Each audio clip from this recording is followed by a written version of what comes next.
you should be. Yes, it's recording now. Yeah. Is it recording now? Yes, it is. Okay, I've seen it. Yeah, I've seen it. I gave you the permission to record everybody. But it's already started recording. Yes, it started recording. So we're going live now.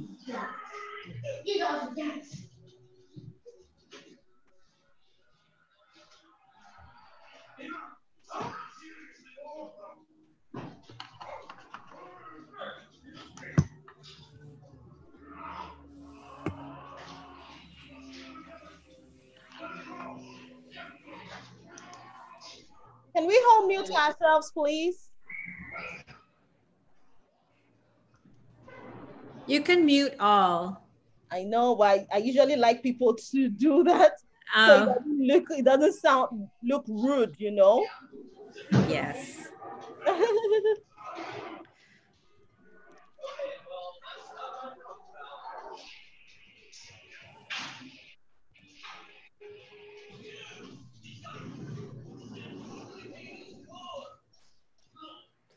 It looks like people are coming in still.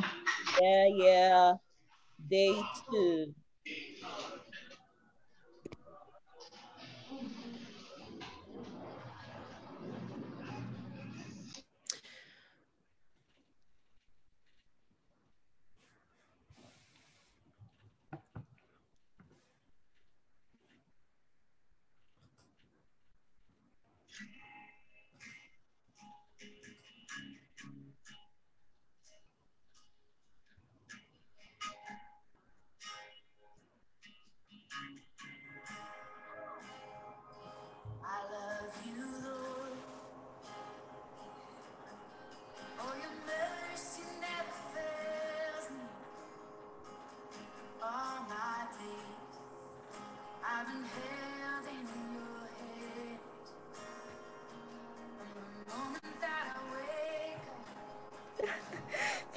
Hello, good afternoon, everyone.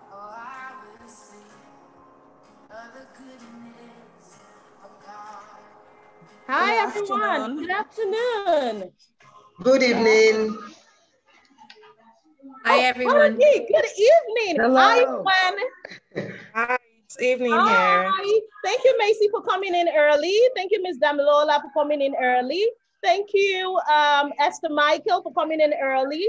And thank you for, who else came in? Ademo Dupelola. Yeah, thank you so much for coming in early today. Thank you all. Welcome. It's a wonderful time today. I'm so excited. I want the day to be over. At least we can go and get some rest. Be over, but then I know it's going to be a success. So today's moderator will be Ms. Dami. Apparently, she'll be starting off with introducing KTC KYC Educational Consult and Academy, what we stand for, what we do, and you know, especially the academy that is coming up soon. We trust God. It's going to be starting up soon. But we'll keep you in the know. We'll keep you in the know. At the end of the session, we'll be asking us a question about if we, we'll be asking a question in that direction that will guide us towards, that would provide us more information about the KTC KYC Academy. Academy is a vocational academy where we teach individuals, teenagers, and young adults with disabilities to teach them skills. So yes, we will be providing you with more information. So I hand over to Ms. Dami. For the question and answer session, we both will be moderating, but every other part of today's meeting, seminar is going to be managed by Ms. Dami. Over to you, Ms. Dami. Good evening, everyone. How are we all doing today? I'm super excited. Welcome to day 2 of the SEN outreach. Yesterday was amazing. And I'm hoping and believing that today will be much more interesting, at least hearing from what my people will say, horse's mouth. When you feel that things that are not achievable, and then you hear people giving testimony about how they have supported their own children in making the best out of life. When you've been able to, differentiate between the reality and the ideal thing, and supporting your young adults with disability to achieve the best in life. So today we'll be we'll be having on Maisie to talk to us about something very interesting, because I wouldn't want us to take so much time of the introduction, because I know that at the end of the day, we all have questions. And that is the essence of our being here this evening. So Maisie, over to you. You have just 40 minutes to talk to us about the topic of today. Okay, I'm going to start sharing my screen. And you can see my PowerPoint, right? Yes. Okay, so we're going to get started. All right. So thank you for having me today to share about my journey professionally as an autism specialist and professional, and also my journey of self-discovery as a neurodivergent, as a parent, and also as somebody who's very passionate to figure out the future for people with differing abilities. So for me, because I've been doing this for a long time, almost 30 years, I have worked with clients who are not little kids anymore. They might as well just be my own kids. This young man, Alex, I worked with him as his behavioral consultant when he was 3 years old. He is now 29 years old. And it's been a blessing for me to be part of his life and his family's life. And, you know, all of our guys have incredible stories to tell. And, you know, I am here to tell you that it's a marathon and not a sprint. And this is why I'm sharing this presentation today. So I worked with Alex when he was 3. I began putting together the ABA program for him, train his therapists, train his parents to implement a very intensive in-home program. And within 6 months, we taught him to read. And I'm sorry, there's still sounds in the background, so I get distracted very easily. So if you can, somebody can mute the background sound, I would really appreciate it. Yeah, Maisie, you need to unmute now. I just muted all. You should unmute now. All right, got it. Okay. So, okay, thank you, everyone. So, yes. So then when I switch over to a relationship-based intervention, so I did behavioral intervention for about 12 years, and I actually studied under Dr. Ivarlovas at UCLA. So I was classically trained to provide behavioral interventions, and, you know, I work as an educational consultant. That's basically my job, in addition to designing in-home program for kids. I also work with these clients, team members, school, speech therapists, occupational therapists. So along the way, I really picked up a lot of different methods. I took pride in myself in being able to customize very eclectic and creative programs for my clients.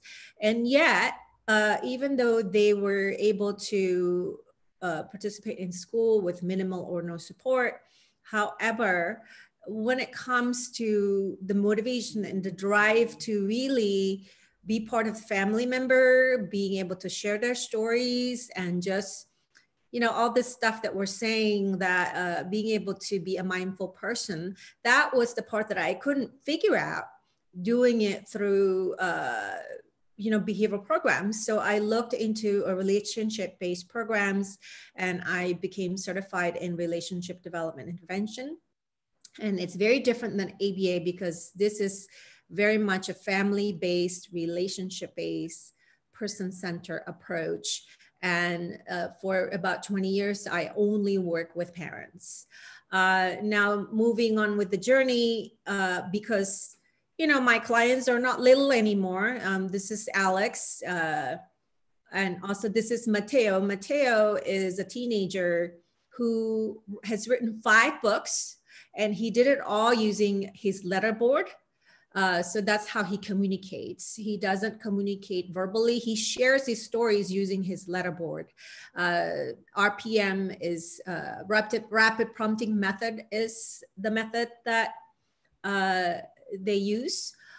And I wanted to share, hopefully after this presentation, that as parents here, I can help you to become more hopeful and have a different mindset in terms of what would be the best way that we can prepare our children to grow up to become the best versions of themselves. Okay, so I like this saying very much, that I can share with you. Since last year, I learned so much from the autistic adults, autistic advocates, you know, who are very much firstly advocating for young autistic children and trying to learn about the funding for support for autistic adults and what's going on in the world of neurodivergent employability. And I'm telling you guys, it's a jungle out there. It's a jungle out there. There's really, here, and I'm here in San Francisco Bay Area, where we have a lot of big corporate companies who are really pioneers in trying to do their best to engage with autistic advocates and really trying to figure out how can they include people with different abilities of all kinds. But, you know, each person, whether that person is autistic or that person has clinical depression, that person has learning challenges, you know, neurodiversity, being neurodivergent, it's here. It was here years ago. It's here today. It will be here in the future. But I think because of the stigma, you know, in Africa, in Indonesia, where I came from, you know, well-intentioned people are not being educated the right way, because all of the early interventions, they are put together by one, neurotypicals, and secondly, it's based on a medical model and very, very old research. So there's so much more, there's such a great need for new research, you know, hopefully being led by autistic clinicians and medical professionals, and as well as like teachers and all these, you know, the team outside our, who are involved in our children's lives. You know, there's so much need to really educate differently and understand differently, because it's really a jungle out there. Once our children become young adults here in America, when they turn 21, all of the funding and support is no longer there, right? So if the mountain is steep to climb for our children, why don't we help them to be the best climbers in the world? So I'm hoping that I can plant seeds in your mind after this short presentation. Okay, so next slide. This is, you can Google this anywhere, 21st century employability lists. You can find different versions of this. I'll let you just quickly read it. And I tell you one thing, I'm still figuring all this out. So these are abilities that if you own companies, you own business, you want to hire your staff, you know, this is the kind of qualities that they will be looking for, right? Can our kids do it? Absolutely. I think we're all trying to do this every day. Every day, as mom and dad, if you're a teacher, if you're a therapist, you know, if you're in the position to guide a young mind, you're already in this position to be able to make decisions, to be creative, to think outside of the box, you know, to be able to figure out how to communicate the best way. You know, as parents, when we are guiding our children at home, this is what we're doing. we may not use these names actually, but this is essentially, this is what we're doing ourselves in order to develop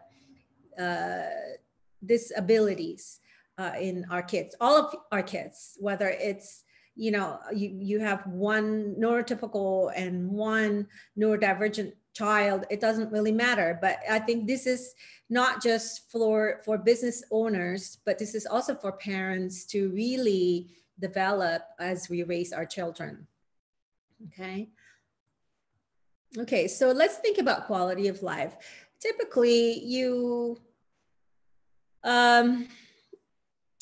have a baby, let's say you're a young parent and you have a baby, and you have dreams for your family. If you're a father, you love to play soccer, for example, and you have dreams about playing soccer with your son or your daughter, and you have dreams about taking your child to soccer games and really share this passion with this child, right? And then you have a diagnosis, and boom, that dream stops, right? Because it's not our fault as parents, because really the medical professionals don't really know how to best communicate and prepare parents who really they come to you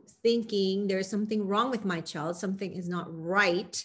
And you, as a medical professional, you are in the position, really powerful position, actually. It's too much entitlement, I think, to be able to just put a label on a piece of paper and a list of a checklist of things to do for parents. And I do believe that most parents receiving this diagnosis in that office, they're just given 1 or 2 hours and a long report to figure out, and social media to rely on.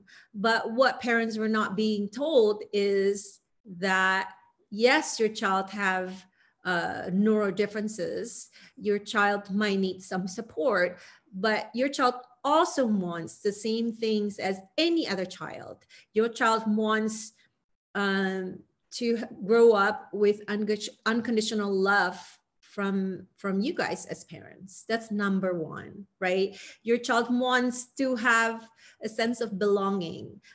Your child wants to be given the opportunity to be successful, to be respected. It's the same rule as, any kid would want that, whether or not that kid has a label or not, right? So we're not told that as parents by medical professionals, that yes, your child is different, your child is atypical, but you as parents, you already have a lot of strength and the makeup and the wiring to be able to guide this child, right? So that is not told to parents of young kids. They're not directed to the right kind of information. I think that there should be a list of good information for parents of young kids, where they can learn, a list of books that they can learn. And yes, there's such a thing as too much information on the internet, because when you're parents of a newly diagnosed child, you're already in that panic state. And then with too much information that is not applicable to your child and family culture, you are in constant crisis mode. Okay.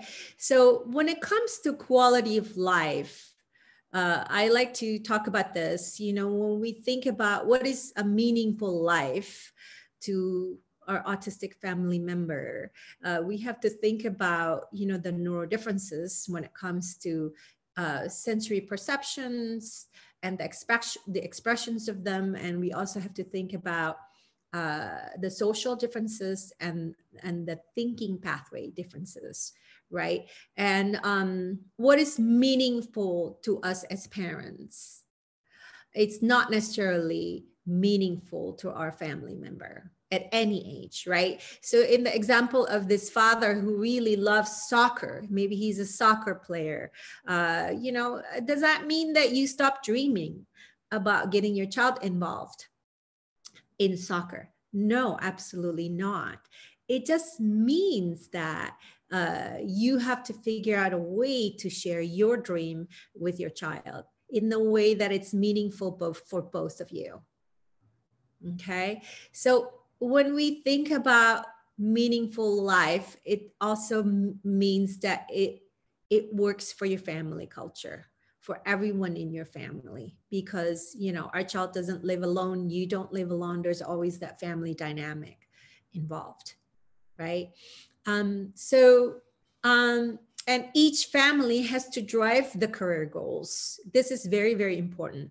So what happens with autistic adults, they go through years of therapies. They think that there's something wrong with them because they know, all of our kids know, and they have a sense that learning, for example, and understanding and learning,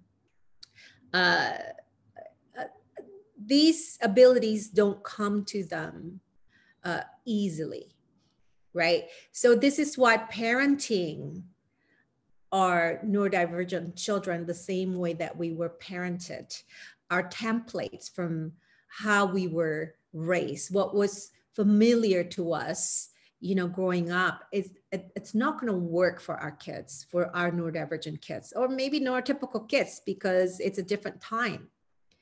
Right. So a lot of autistic adults, I'm connected with them through, Facebook groups, and many of them still need a lot of help, because a lot of our kids and young adults, they have co-occurring conditions, right? They might have ADHD, they might have depression, they might have obsessive compulsive disorders. They're so complex.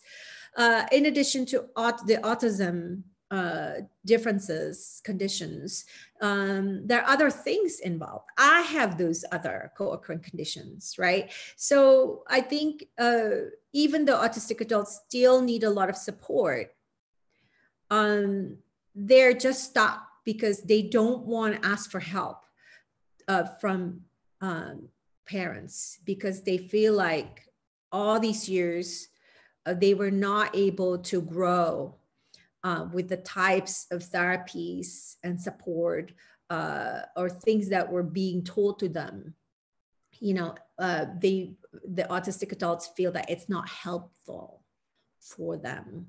So when it comes to living independently and getting jobs, they still need a lot of support from family members or other guides, but they feel so broken that they're just living in isolation, and it's quite depressing and very, very sad, right? So this is why each family has to drive the career goals. Don't follow what other people are doing. Don't rely on the internet. Don't just do exactly what the professionals tell you without asking the questions. Actually, asking questions is very important, because as professionals, we can prescribe things for you, but if we cannot show you how to implement those goals, then the parents will fail, right? But I'm going to talk about how do we, as parents, as siblings, as a family, how do we drive the career goals to begin with? Okay, so let's talk about employability and what does that mean. Okay, so many autistic adults that I'm connected with, they're very artistically talented. So yesterday we heard about Gwen's son stories, who is very musically gifted, and autistic adults say, well, we're so tired of reading about, oh, autistic people have superpowers. Oh, we could do this, we could do that, it's so tiring. It gets old because many of us don't have talents. I don't have those kind of gifts.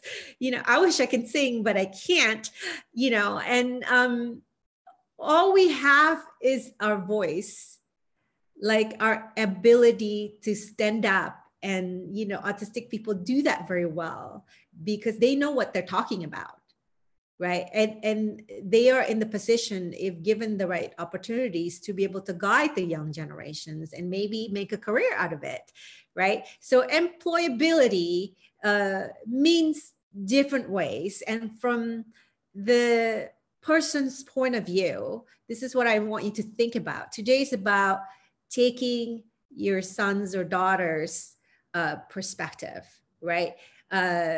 Okay, so what does that mean? I have the potential to strive for independence within my current abilities.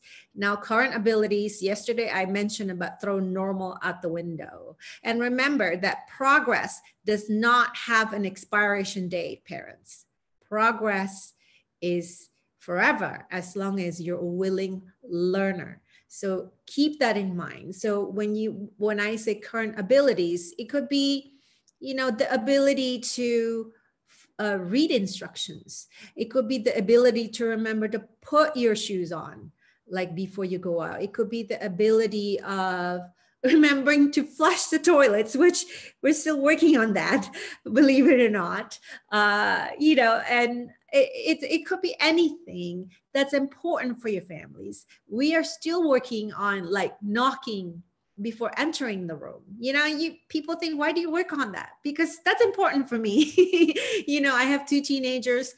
I think that's important. It's also teaching manners, you know. So as parents, you talk to each other and really establish, you know, these small goals, because they are part of abilities. And it will be great if, you know, we have young sons and daughters who are mindful in these small, you know, just being able to notice what needs to be done in the community. How to be helpful is such a great ability, right? How to be intuitive and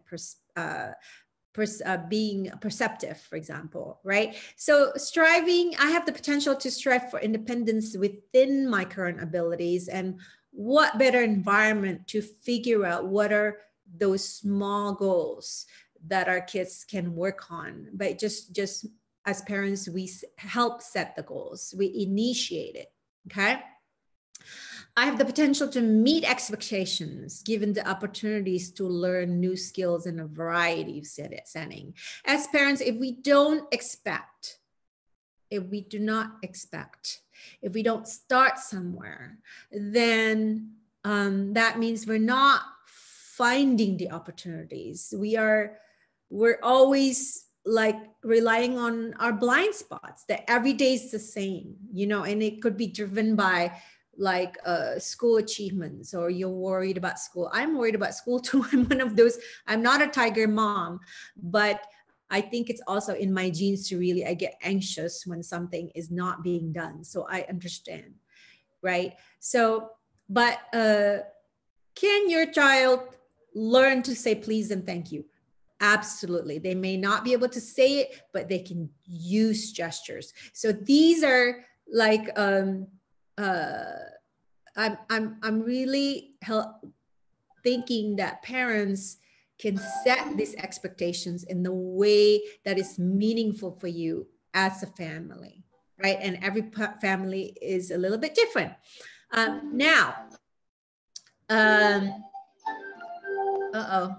There's somebody. I'm muted. No, I got distracted. Okay, so meeting the expectations in a variety of settings. So I'm always very, very impressed when I see young adults who are very, very polite. You know, they don't have to be told what to do. And these are things I always notice when, like, a teenager, for example, would hold the door open for me, or would help me with my suitcase when I'm on the airplane without me having to ask them, you know, can you help me with that? I think that's tremendous. I always think about what great parents this young person have,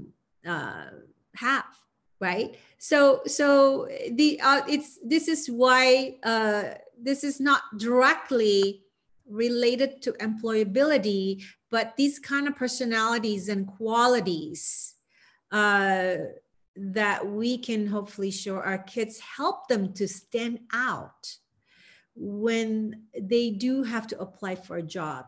It helps them to stand taller and walk in confidence because they know how to treat people with respect, right? And for example, Alex, my toffee guy, he talks, he can express wants and needs. But for example, if you ask him, what do you use your money for? You know, he cannot respond to that. But when he sees me, he gives me great compliments. Every time he sees me, he'll say, for example, Maisie, I like your purse. And another time he might say, I really like the color of your lipstick. Another time he would maybe compliment my husband. He might say, so he compliments differently between men and women. He might say, compliment my husband's glasses, reading glasses, for example. So I don't know how actually that his parents were able to model and help him to really monitor anyone and be able to find opportunities to compliment verbally. You know, even though in general, he's not really speaking that much, but he's very, very communicative, and everything he says and do around you is very, very meaningful, right? So when we think about employability and what does it mean, it's not just training jobs, do this, or training how to fill out resumes and things like that. No, that's not how we make our neurodivergent kids stand out. You know, we have to raise them to be top-notch human beings because they're going to stand out amongst their peers. Because I think like young people being able to problem solve and communicate, having good manners, that's a lost art because everybody's on the screen, you know. But if we can raise young people to become like Alex, for example, that's top-notch employability skills, and that's how you can help them to stand out. Have a sense of competence and pride through my efforts in work-related opportunities, right? Taking pride through my efforts and doing it the best way. And I say that work-related opportunities, it doesn't have to be a big job, right? So remember, an atypical brain, they have to work harder compared to neurotypical brains, right? Their mind works differently, of course, but in general, I think kids with special needs, they just, every time they wake up in the morning, they already have to work extra hard. And you throw schoolwork on top of that, therapy, the world is very chaotic to begin with, and we can't really control that. We can't control like external stimuli. We can't control the lights. We can't control the sounds. We can't control all these things, right? Because it's just part of nature. But when you have kids who do the best that they can, even for short amounts of times throughout the day, they're doing the best that they can. It may seem that they have behavioral issues, they push back, or they're very, very rigid, but that's actually them communicating with us, I'm trying to do my best and I can't handle more than what I'm able to do now. I think as human beings, we want to do well when we can. And the challenge with, having autism and everything that comes with it, as well as other co-occurring conditions, if your kids have apraxia and, dyspraxia and all these things, it just means that we really have to develop their sense of competence and give them the opportunities and practice in a gentle and respectful way so that they can have pride and they want to keep trying and they want to continue with their efforts, because the efforts, you guys, it's not easy. It's not easy. Okay. So at home, this is where we can really, that is our job as parents, is to make sure that we feel, and it's feeling, not just seeing. We feel their efforts and making sure we spotlight that. Okay. So as parents, I think I say this to parents now. Is there a window? And you're told probably by professionals many times. You might be told, okay, your child is non-speaking now. You have until the age of 5 to make sure he speaks or develop all these skills. Otherwise, it's a fail. Otherwise, that window is going to close. That is BS. Excuse my language. That is not true. That is not true. Why? Because our brain is plastic. Our brain is an experience-dependent organ. That means that depending on the experiences we expose ourselves to, that's how we can continue to grow, right? So when we're talking about, is there a window, optimal window for the ability to make progress? That's not true. That's not true, right? So I work with adults, as you will see in the video clips shortly, that they're still learning. They may be 15, they may be like 25. Alex works really well and he learns quickly, you know, because we set the right kind of goals and set the right kind of support for him. So don't let professionals scare you. Don't let them say, oh, if you don't do this, you're going to fail. Right? I wouldn't work with professionals who tell you that, like who wants to rush things, you know, and development is not linear, even with neurotypical kids, right? It's not a straight line. So keep that in mind, right? So when do we begin teaching kids to develop career skills or abilities, right? Well, first of all, you have to give the opportunities at home, and don't just think about skills, because skills without the building blocks, it's not going to stick, because it's not meaningful to the person, right? So when we think about what can we do at home to start just working on the building blocks, you could do a lot at home, right? Because our kids, for example, if you have a behavioral program, we know that they can sort very well. A lot of kids sort very well. A lot of kids, they have very strong visual skills, right? So they actually see the world in words. For example, they can type very well. They can tell their stories very well. So these are all abilities we can, you know, we don't just teach the skills at home, but we also have to help them to want to learn it. We want to help them to love to read, to love doing all these things, you know, and be proud of it. Because in the future, these building blocks might turn into a leisure opportunity in career options. So let's talk about those options. Volunteer work. There's no shame in that. They may not get paid to work at the begin with, right? But I think they enjoy doing it. It's fine. You know, so a lot of parents feel like, especially parents from my country, they don't want their children to work in a certain environment. You know, it's like shameful for their families. And I always tell them that if our kids enjoy it and they're developing some abilities in that environment, let them do it, right? They're with other people, they're learning how to be guided by other people. You know, if they come home happy, let them do it. They may not get paid to it. And internships might lead to permanent positions or permanent part-time positions, right? So a lot of people with complex co-occurring conditions, they cannot work for even 3-4 hours. That's really a long time, right?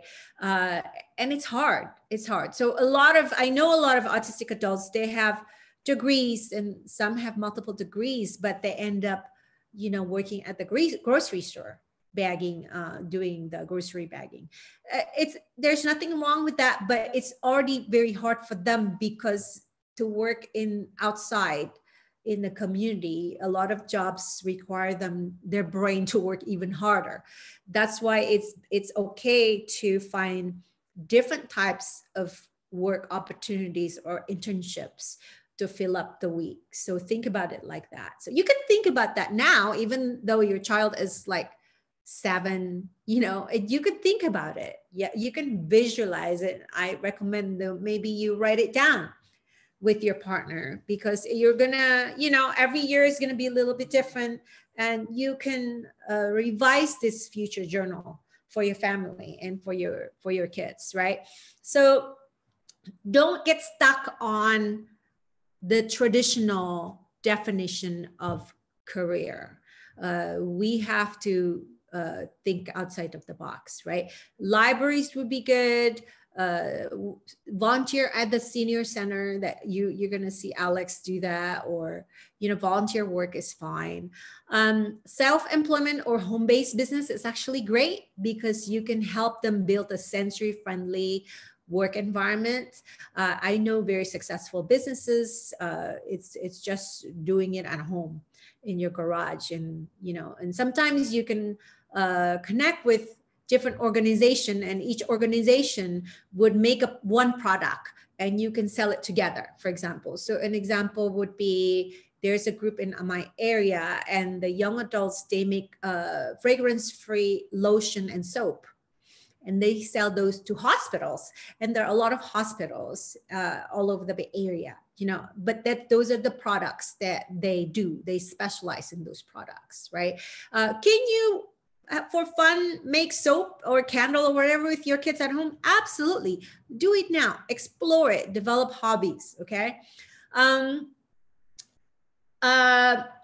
Some people, they start with just creating a product with their family member, and then once it's successful, you can include a few other differently abled individuals. That's fine too, but you just start very simple. Okay. Small business employment, you know, so I'm talking about like just small mom and pop,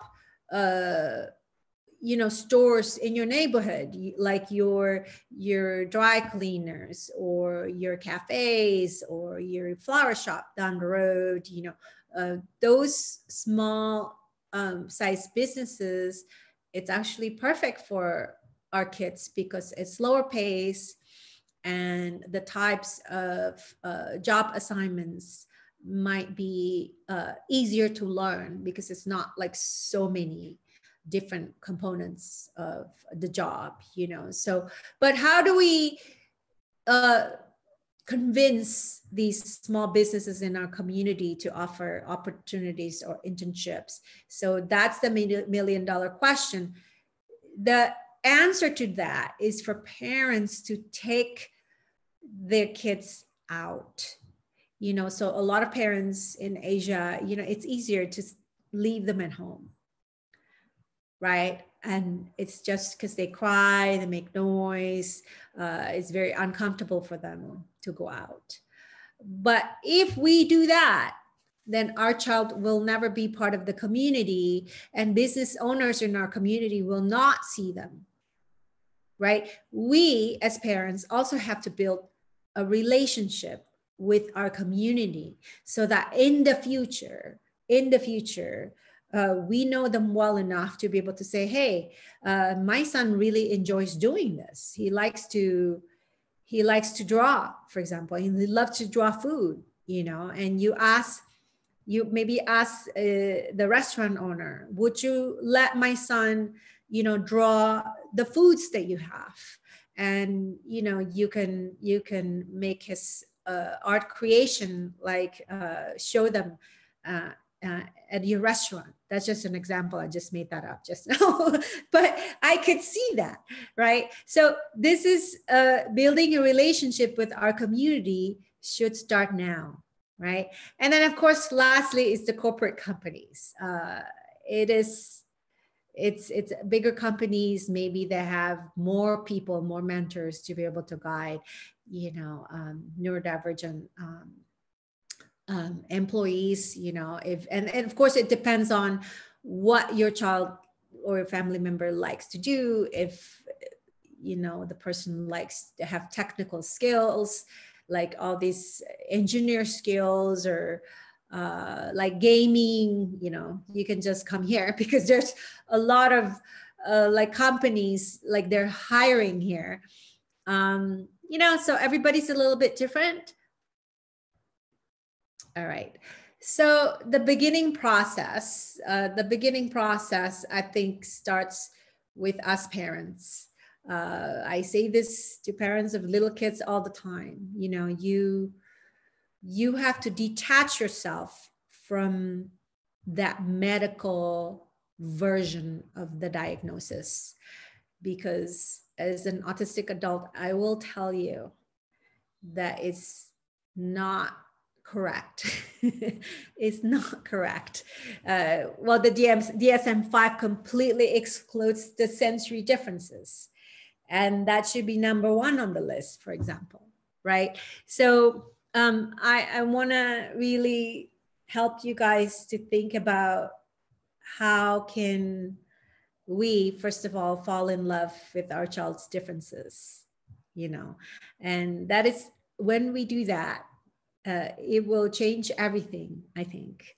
You know, we're not going to worry so much about the stimming behavior, for example, the hand flapping, the pacing, you know, all these things. You know, the autistic kids sees and reacts to the world.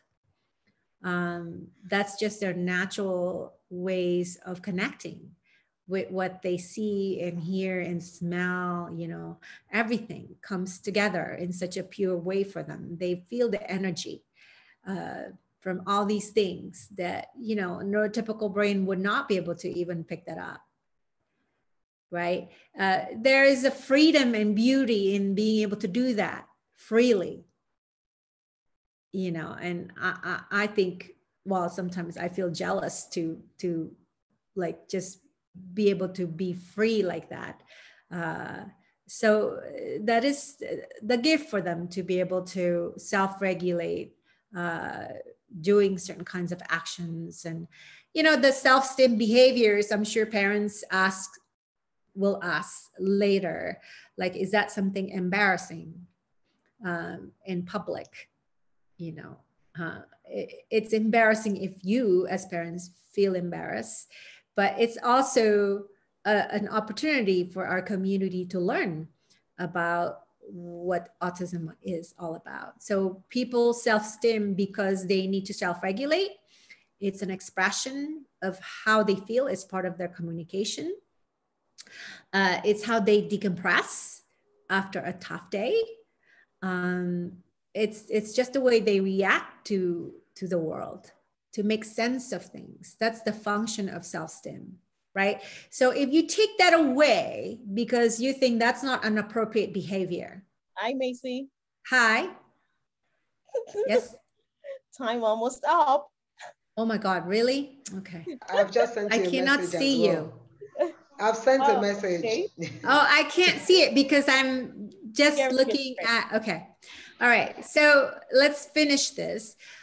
A diagnosis without self-acceptance is self-limiting. So you can have a diagnosis, but if your child doesn't accept it, then it becomes very limiting forever, right? Self-advocacy, you know, that's a big word. I think that should begin from within the child, right? And again, that process starts again with how we see our child to begin with. Raising an apprentice instead of a passive follower, that's very important. If there's just to teach skills and checklists, and your child can follow it, complete it without understanding the concept, at the context, that's not raising an apprentice. Okay. We need to be guides instead of instructor, especially for moms and dads. I think we need to learn how to set a small goal. I think I already talked about those small goals earlier, and we want to praise the effort and give specific feedback. I think yesterday we also already talked about that. Okay. So the foundations are creating a safe and secure relationship at home first. And with other guides, we want our kids to be able to come home if something happens at school. They have to feel safe to be able to communicate with us. We want to have clear expectations. So even if you work on one small goals, you have to keep working on it, right? And some days might feel different than other days. We want to provide opportunities and add support when as needed. So with sensory differences, every day is going to be different. And it's our job as parents to intuitively be able to support instead of like prompting, like jumping in and fixing it all the time. And as soon as possible, we want to transfer the responsibility to the apprentice. That's very, very important. And competence equals motivation. So for people to say, oh, my child doesn't want to do anything without a bride, that's because the child doesn't feel competence. When they feel good about what they can do, that's when the motivation kicks in. Okay. So I think we already talked about this like yesterday a little bit, so we can talk about it later. Self-fulfilling opportunities, it doesn't have to be income generating, but it's something that you can, our kids can happily do as leisure time to connect with a couple of friends. So I made a list there. Okay, so now we can do the videos. How much time do I have? Can you tell me? Let's see. All right, so let's just finish up all the slides and then we go to the videos. Okay, so our nonprofit provides the careers screening tool, and the outcome is the video portfolio, which is what I'm going to show you of Alex's video portfolio. And we coach families and communities doing online classes for a group of parents and one-on-one coaching. Okay, let's finish this. So I want to finish the presentation before I show you the video by reminding you, before you can be anything, you have to be you first. So our job is to be able to help our kids to be themselves, to be their most authentic self. All right, so let's look at. Maisie, can we do the video when I'm done presenting, so that we just put it towards the panel session? Sure. Yeah. No. Yeah. Right. Okay, go ahead. Oh, okay. Okay. So thank you, Maisie. That was a very awesome presentation. So now we'll move on to Mrs. Damilola Banwo. She's the director of, can you all hear me? Yes, we can. We don't know where that sound is coming from. Oh, okay. So she's the director of KTC KYC. Let me just give you a little brief about KTC KYC. The meaning of KTC KYC is know the child, know your child. So when you know the child, you know your child. And this is like a vocational kind of institute, or let me call it an academy, where what we do, because I'm part of the KTC KYC group, what we do is to advocate for children with disability to gain vocational skills. I don't know, Mrs. Dami, she's so crazy about, let me use that word, she's so passionate about children living with disability to have vocational skill. Because where we come from in this part of the world, children with needs are usually hidden. They just keep them in, lock them up somewhere, not giving them any form of financial independence. They just, just lock them up somewhere. But she's part of the people that have now come out to say, no way, this is not going to happen any longer. Just like you've heard from Mrs. Tola Makinde yesterday. It's something that has been going on, and we have quite a lot of people coming out now to say, no, it's not going to happen. We need to help these children. There is this quote that I'm going to use to back this up. It says, being disabled does not mean being disqualified from having access to every aspect of life. So because I'm disabled does not mean that I can't have access to every aspect of life. So Ms. Dami will be talking to us on the rudiments of pre-vocational and vocational skills development. Ms. Dami, you have the floor. All right. Thank you so much, Ms. Dami. Thank you. Thank you, my able counselor for the KTC KYC team. So Ms. Dami is the academic and behavioral counselor for the KTC KYC team, because we work with schools, we work with young adults, we work with kids, we work with institutions, we work with quite a number of people. We partner with a lot of people. So, you know, at some point we would need a counselor on the team. And she's always been there right from inception. Thank you so much, Ms. Dami. So I'll share my screen now. So just like Ms. Dami had said, the KTC KYC idea came in 2018 while I was having a chat with a friend, and you know, this friend of mine has been supportive all the while. She is on the conference today. Her name is Adilola Edima.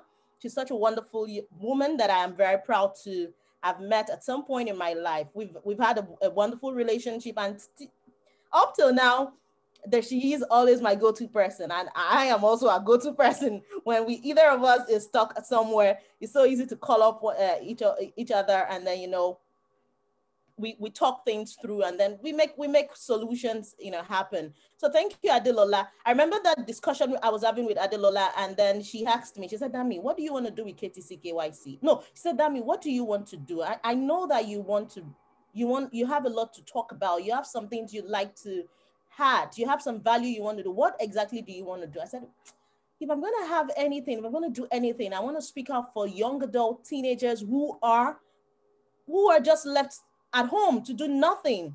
You know, the parents are just comfortable with leaving them in the house all day. And by the time they come out one day, you see them as they themselves feel as though they are not in this world, you know, as though they've not been living on earth, because they don't get to come out. They don't get to see life, to see the world for what it is. So I want to help parents see beyond that perspective, that mindset that a person with disabilities or a person with limitations should be kept in the corners of the house. And when people are coming to visit, you should quickly lock up such a person. No, that person is first of all a person before the limitation or disability. First of all, a human being.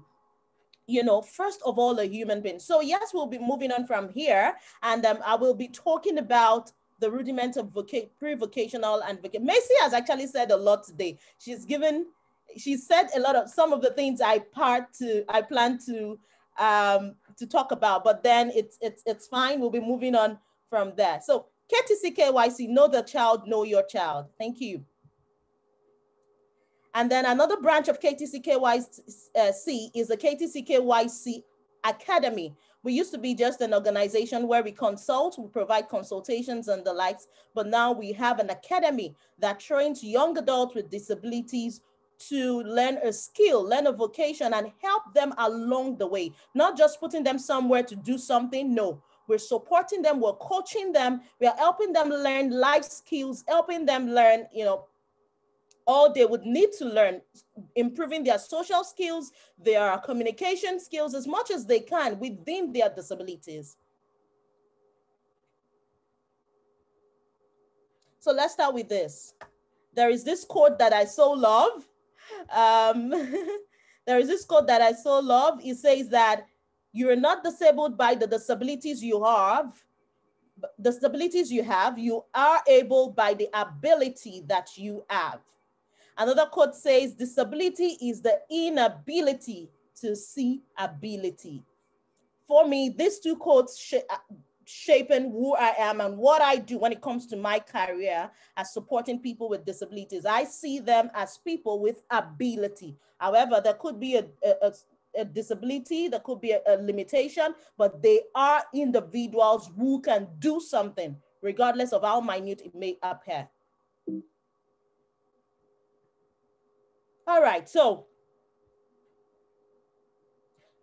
my introduction says that life existence is full of activities that gives us meaning. The fact that we're able to participate in meaningful, productive activities in our day-to-day life shows indeed that we are existing. Existence is all about being able to partake in the day-to-day running of our own life. The fact that I can determine my life, I can be a part of my life, I can be a part of my own decision making, I can be a part of how I spend my day. You know, there is that sense of fulfillment and that sense of awareness that I am living a conscious life, not just sleeping and waking as the days go by, no, but I am actually being a part of life. I'm able to make decisions about my own life.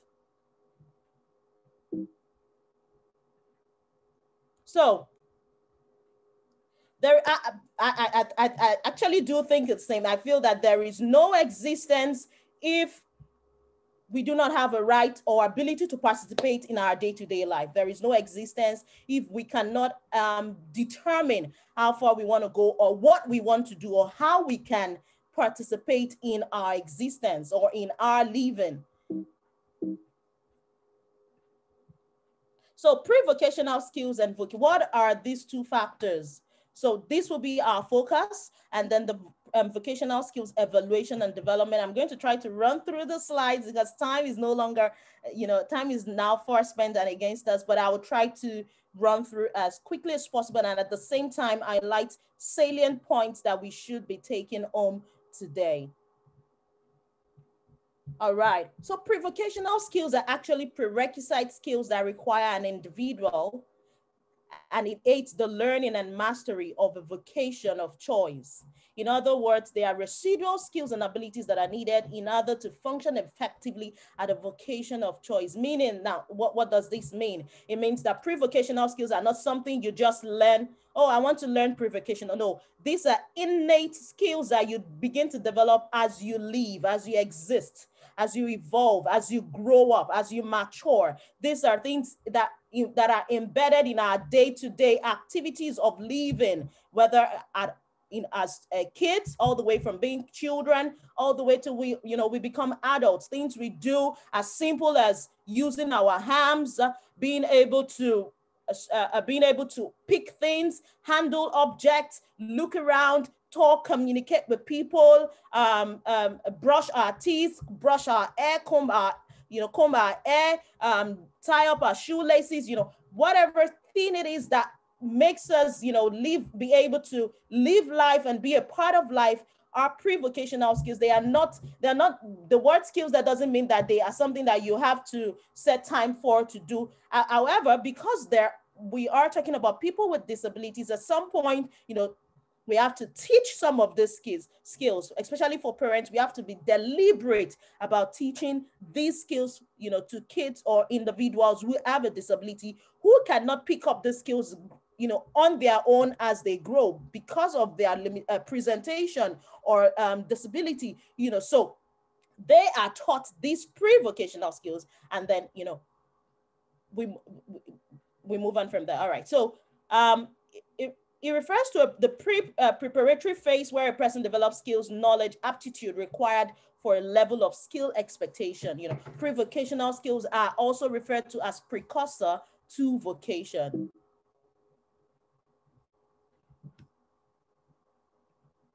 So areas of pre-vocational skills, communication skills, speech or use of AACs, augmentative and alternative communication systems.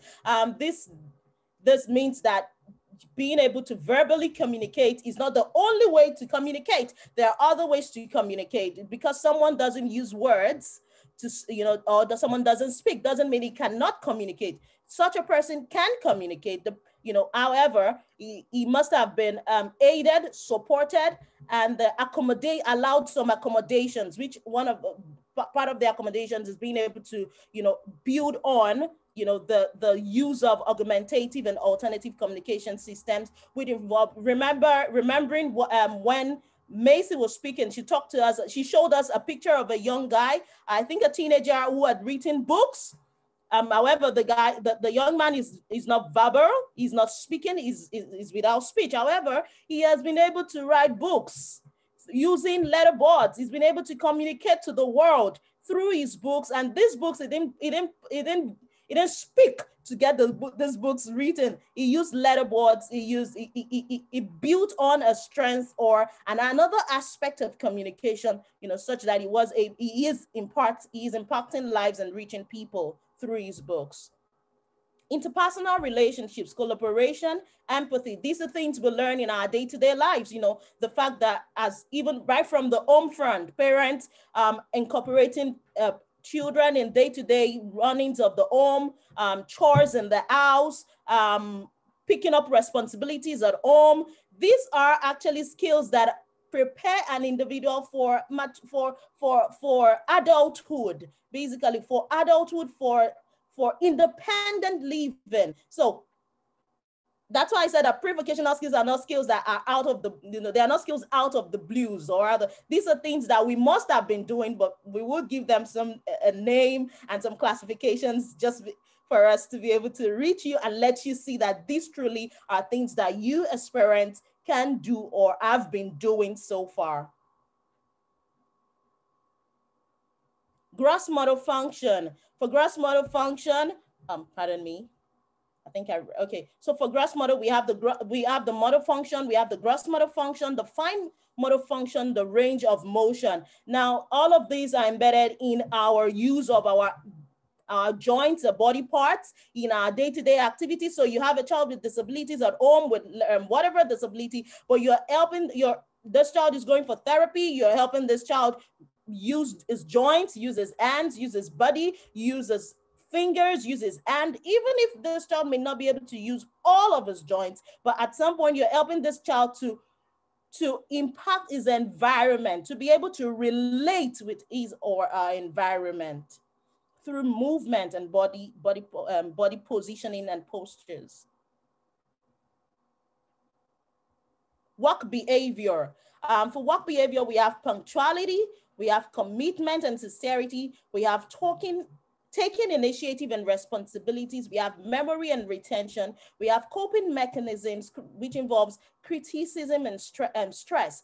All of these things are all of these aspects that are developed right from childhood, right from home. A child learns to be punctual by going to school or going for appointments, going for church meetings, going for gatherings, going for birthday programs. He learns punctuality through all of this. Commitment and sincerity. A child learns to say, oh, yeah, my yes is my yes and my no is my no.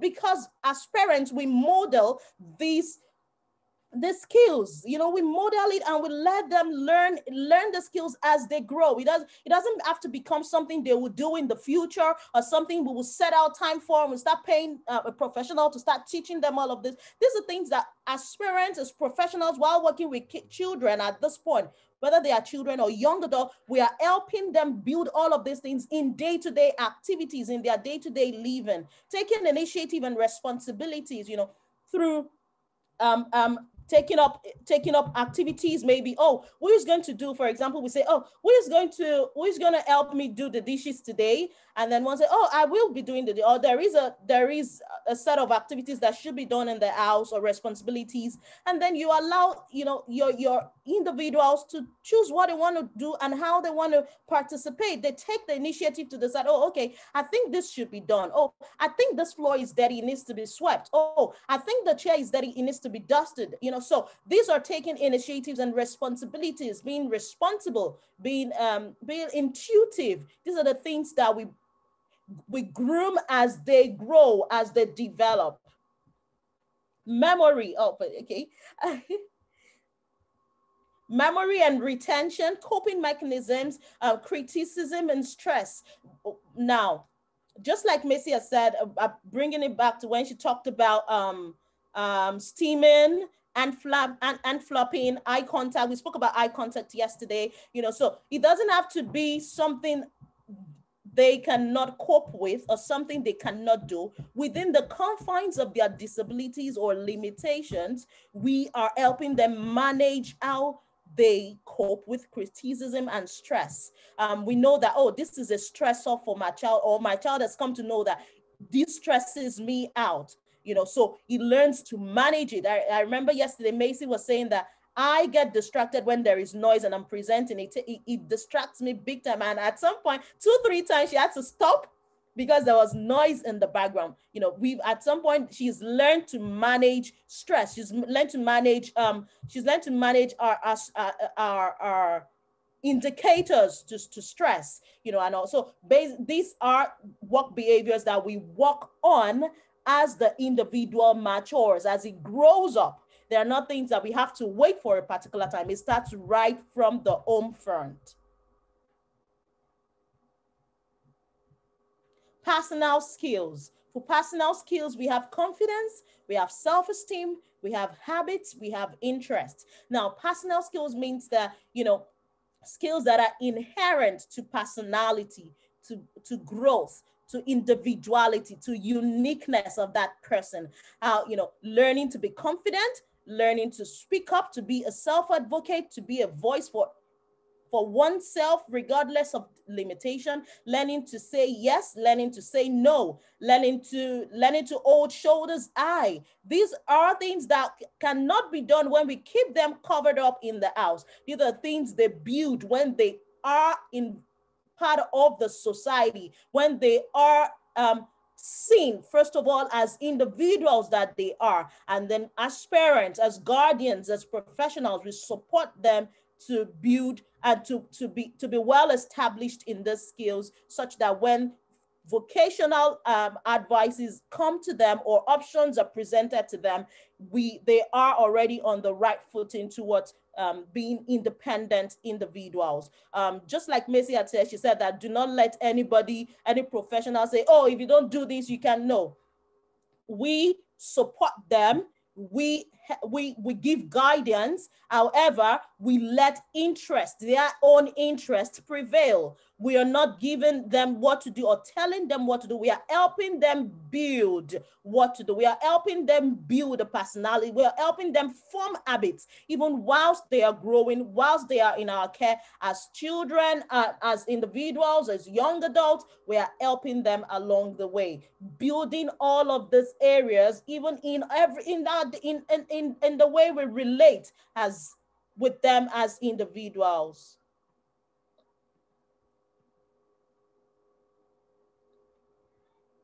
So work skills, ability to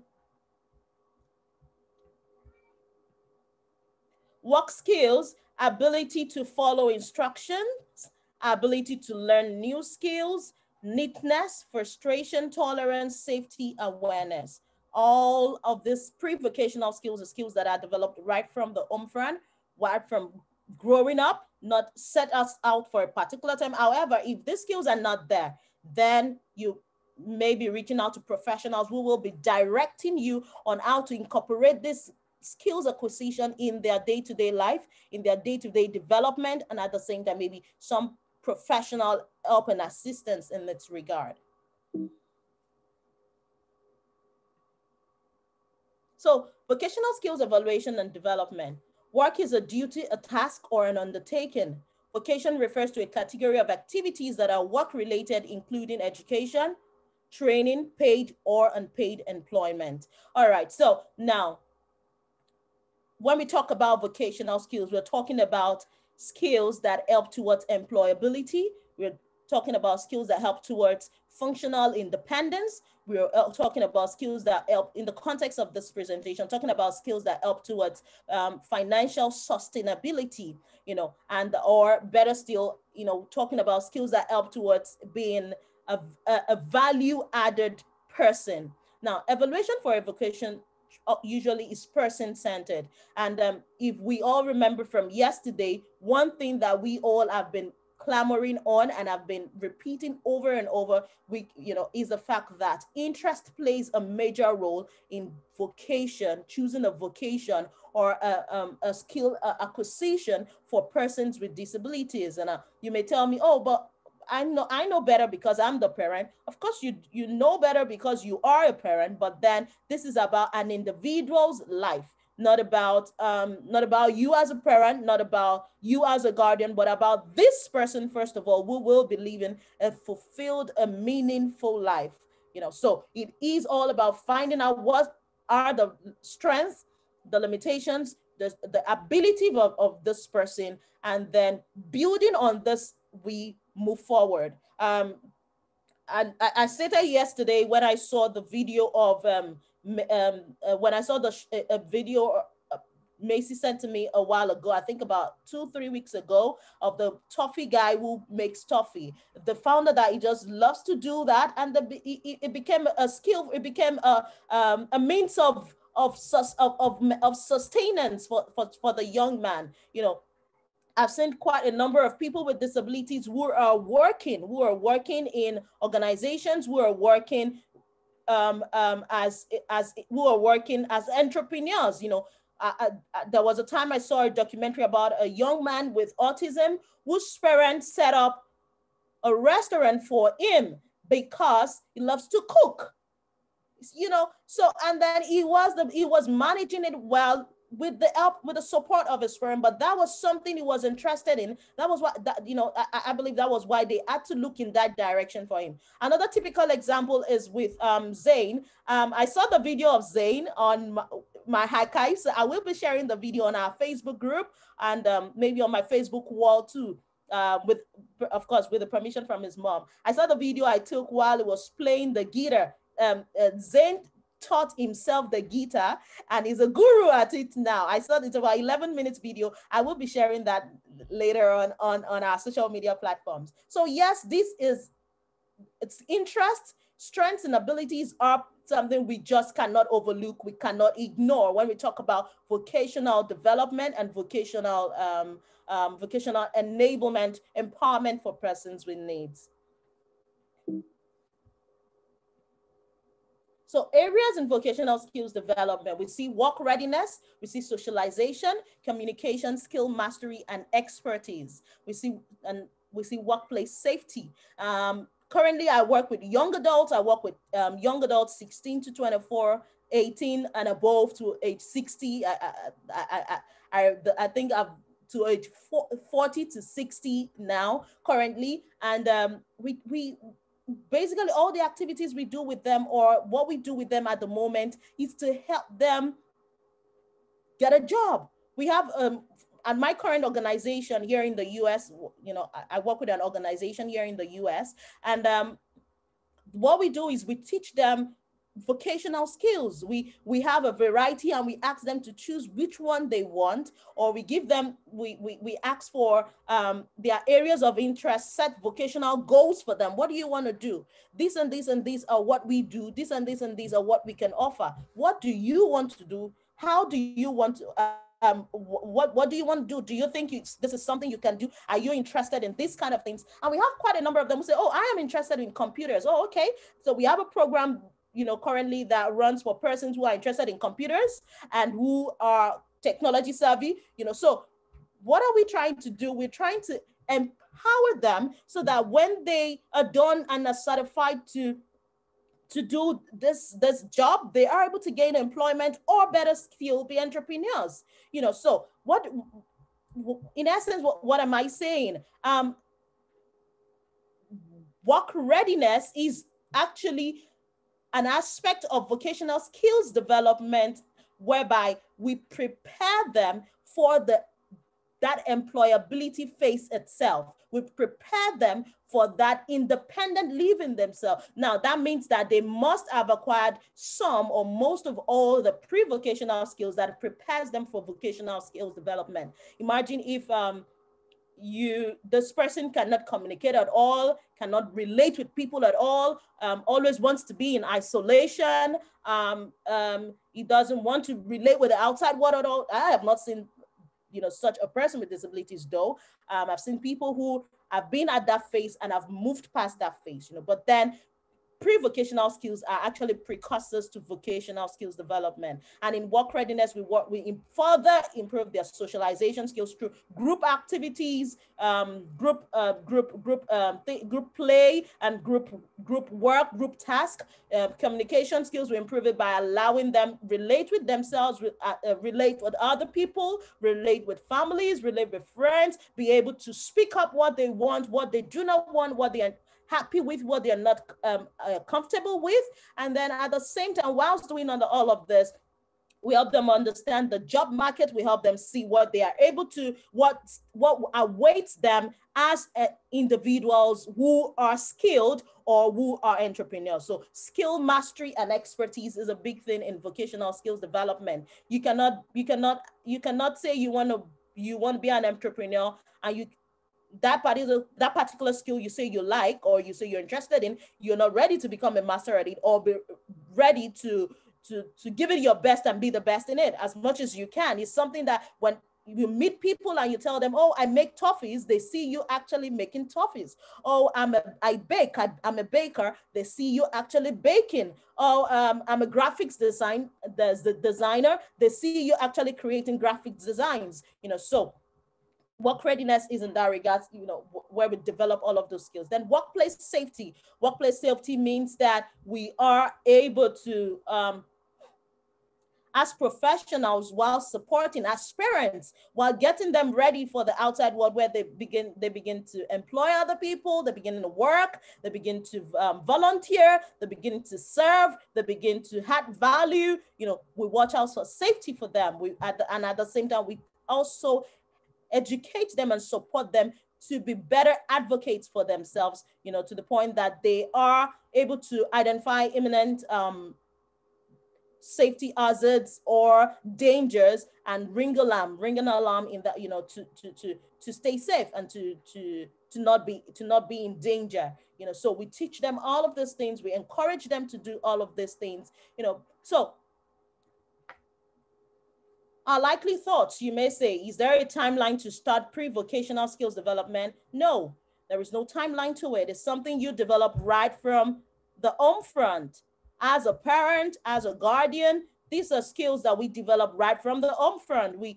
They may not be work behavior when we are working with them from the home front. They may just be part of our day-to-day or activities of living, whether basic activities of the living or instrumental activities of daily living. However, these are activities that are embedded in our day-to-day existence, day-to-day running of our private lives. So there is no timeline to when it is most appropriate to start it. It is appropriate when we start training them and they start maturing as persons first.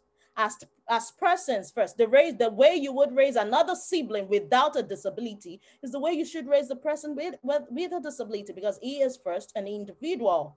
The disability does not mean he will never be able.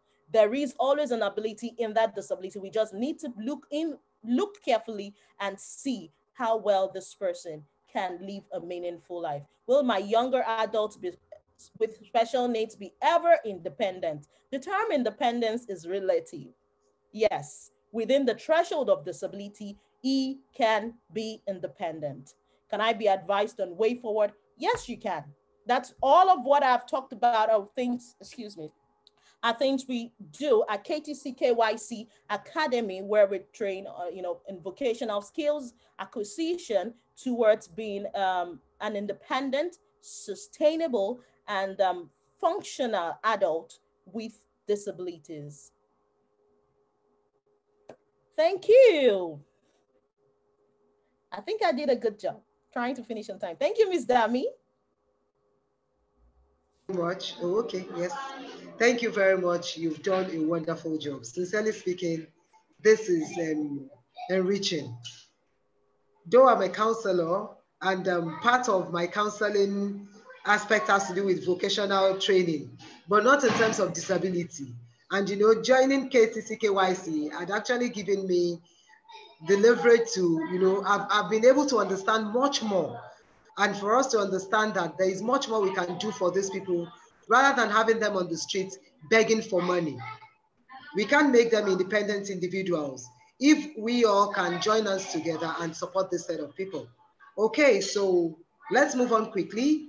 We'll now have a panel session. So if you have any question, you can type in your questions in the chat box, and we'll have the panel session. Ms. Dami, I think we'll have about 5 minutes to get ready for the question and answer session. Oh, okay. Do we have about 5 minutes? We have about about 3 minutes actually. Okay, about 3 minutes to compile the questions, right? Yes, please. Yes, please. So please, if you have any question, can you just type in your question into the chat box so that we can take your question. While people type questions, can I play Alex's video? Yes, I was going to say that. Yes, Maisie, Maisie, you may play the video. Okay. Thank you. Oh, you have to stop sharing first? Sharing. Oh, okay. I'm sorry. Okay. It's okay. All right. So let me show you Alex's video. So let me show you this one is how he puts together his toffee orders. And as you can see, he gets quite big orders from events.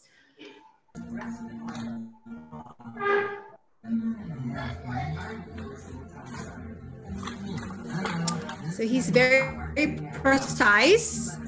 And when he knows what he's supposed to be doing, he doesn't stop until he's done. So he doesn't get up. So this is one video and he does everything by himself. And the only thing he needs help with is the delivering because he doesn't drive.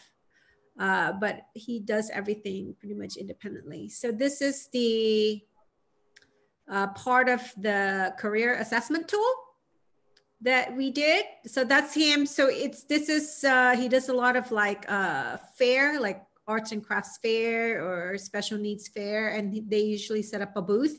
His other business is calligraphy. So he writes these cards. He creates the cards. Okay. So look, that's Pixie. So when you're ready, when you're finished playing with these, you can do this. Whenever you're ready, you can take your time. So the career assessment tool, we want to look at how they regulate. So they're allowed to bring their own like fidget toys.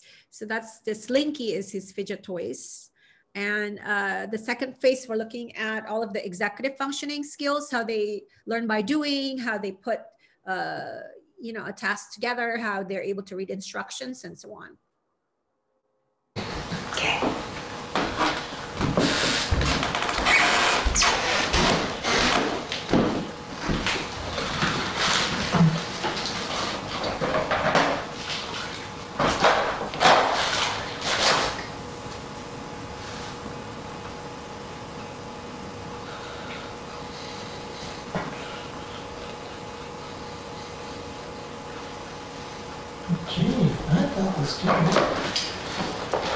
So that's him with his prepared tasks. So he was able to put together his cards. He sells his cards at gift shops all over the area.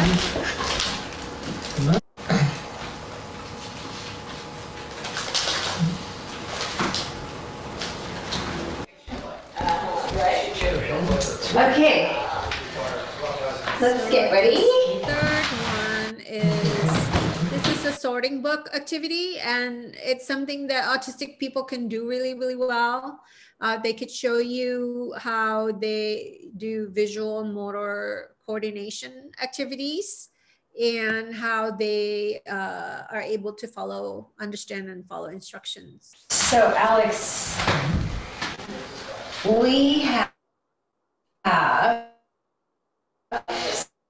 some books.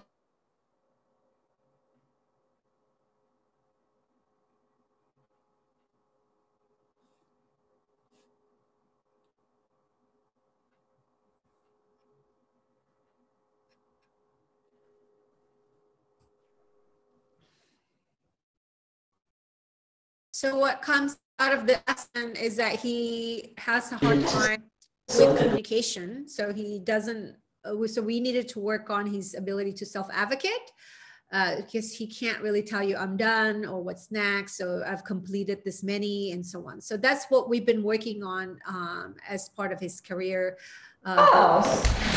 So I'll show you. That's him volunteering at the senior center. I see the pink stickers. That's how he knows what type very of happy. This is him at the Alex learns very, very quickly. food pantry. So we're trying to figure out what will be a new step for him to do mail for them independently. Which he loves. A lot of our guys love shredding, scanning documents, editing, shredding. Awesome. Where are we going for lunch, Alex? McDonald's. McDonald's. And what are we going to eat at McDonald's? French fries. So this Okay, so Alex is now looking. So I'll show you the last clip is side of tomatoes. So awesome. We during our training we also make sure that we provide challenges for him, so he practiced to solve challenges and problem on his own, and that's him at the library. And he enjoys doing this because it's nice and quiet, and he does it pretty much independently. The items okay, so there he is working on his toffee orders. Okay, so that's it really. Okay,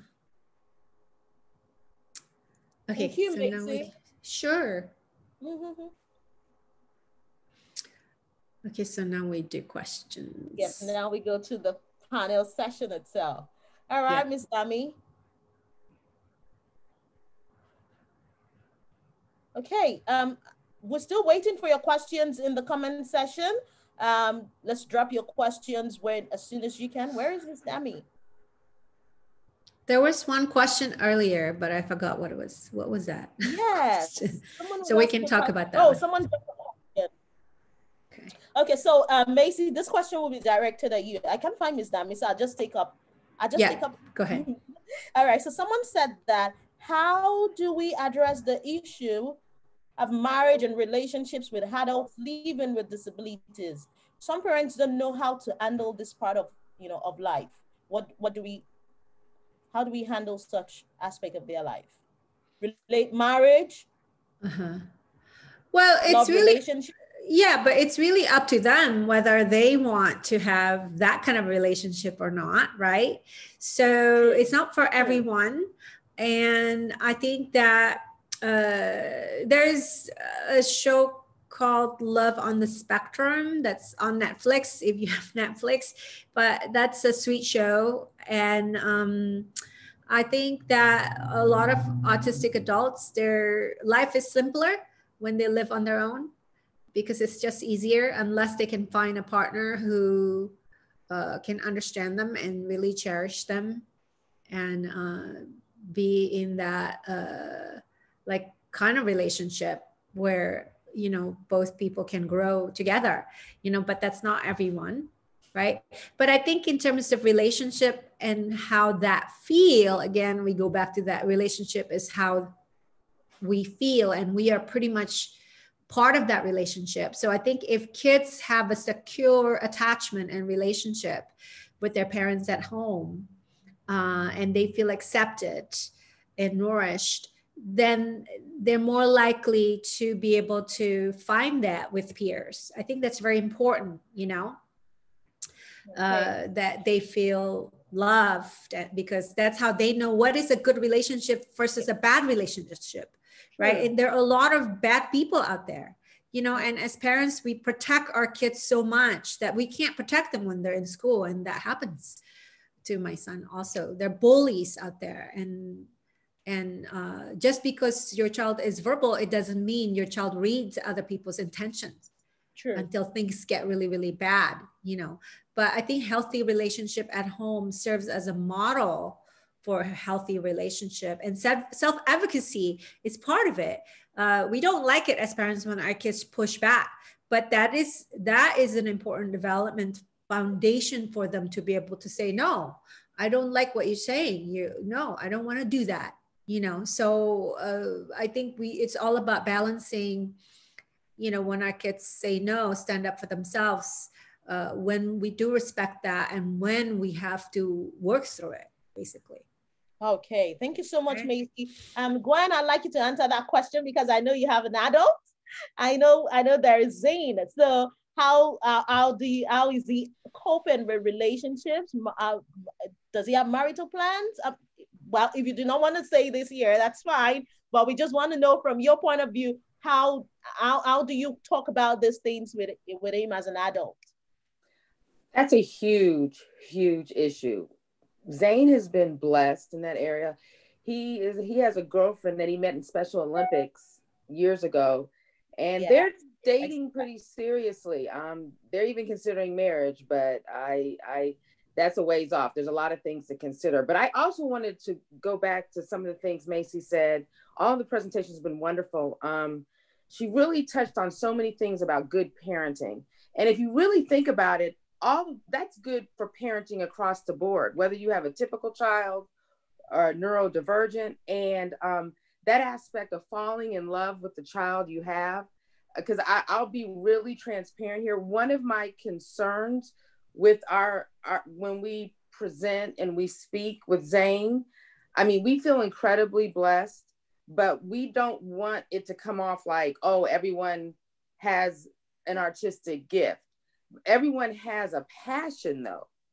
And I really want to point out that when he discovered his passion for music before all this took off, that changed him. He was very unhappy with himself prior to that. And it gave him such joy. So, and that, I think that was the part that had led to other development. But I mean, what you guys have been saying is so important, that parenting and a loving home builds a foundation for almost every aspect of life. True. So thank you for pointing that out. Both, I mean, all of you were just wonderful. Thank you. I agree with you. Parenting, intentional parenting, deliberate parenting actually is a pivotal aspect, you know, towards living a meaningful, you know, and sustainable life. Considering the fact that, you know, from the home front, parents have taken ownership and are already building even on the skills that we feel are some things they need to know, they need to learn. You know, it's something they must have incorporated in their day-to-day living and day-to-day existence as siblings, as children, as members of family, a loving family, providing them such enabling environment to thrive. You know, all of this in the long run directs us towards directs these individuals rather towards living a meaningful, functional, and independent life. I totally agree with you both on that. All right. So another question is going to be for Tola Makinde. The question here is vocational goals. Vocational goals. How do we, you know, this will be for Tola Makinde and also for Maisie. How do we plan these goals? How do we, now I want you to talk to parents. Now professionals on the platform would have an idea of what to do, but how do parents from their own side, as parents in their homes, in their lives, how do they help with vocational goals for these individuals towards being functionally independent and able? Let's start with Tola first.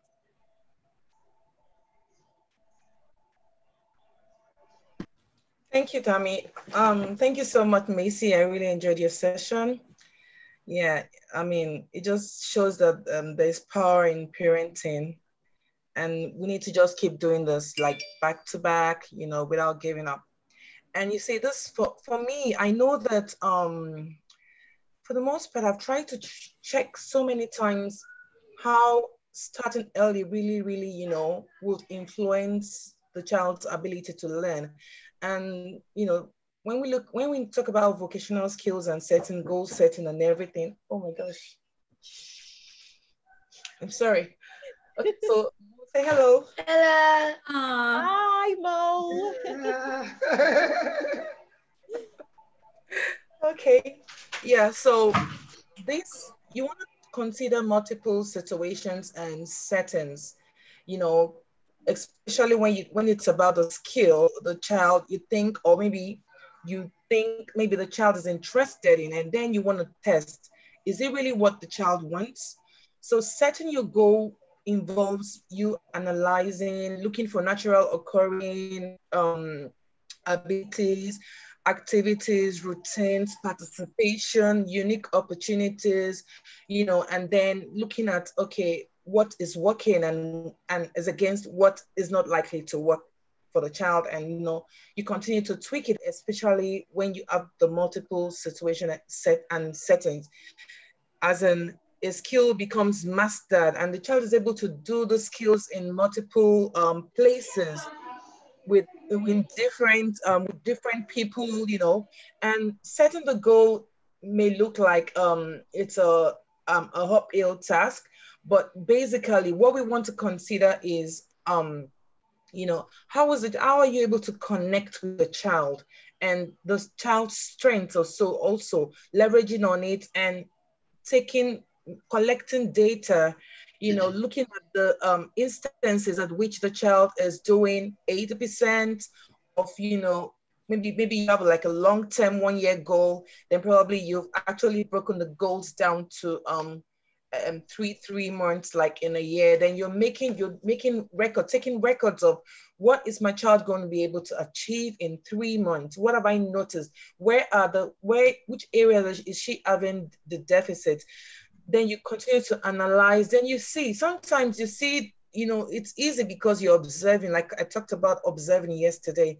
It's easy. And sometimes, you know, even if the child is not communicating, you don't want to be too focused on this child is not communicating. Instead, you want to like seek ways to encourage communication and ensure that the child even understands, for instance, for elementary, what kind of skill is this?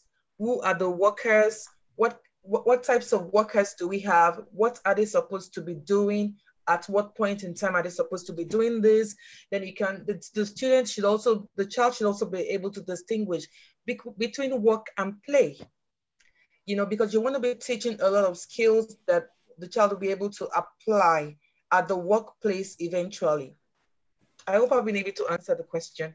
Yes, yes. All right, Maisie, let's hear your thoughts too. Well, I think that, you coming from a behavioral background, I know a lot about setting goals and task analysis, and sure. Yeah. that was my gold standard. But I think that doing it that way is too slow. because you cannot predict all the uncertainties that happens the moment you open your eyes in the morning.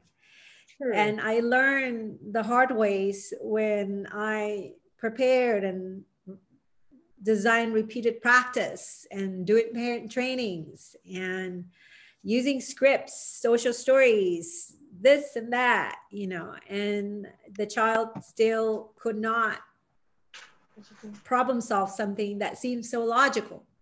Like, don't wait in front of an empty cashier at a supermarket. Go find another cashier so you can pay for your groceries. You know what I mean? Yes. This is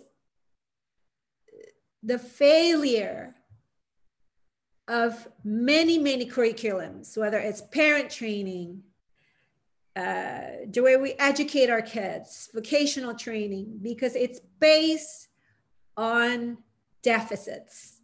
And we forget that unless we help the person, we activate that part of their brain so that they can follow their own gut instinct. All these are we're just barely scratching the surface.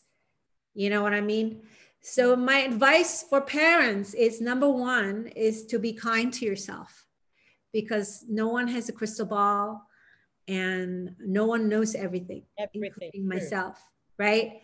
But make sure you take care of yourself, because if your cup is empty, you cannot be a good parent at all. and our kids need us. But I think people forget that it takes two to tango, because we're all moms and women are incredible. We have so many things to give to our children. But at the end of the day, it's up to them to take which tips, right?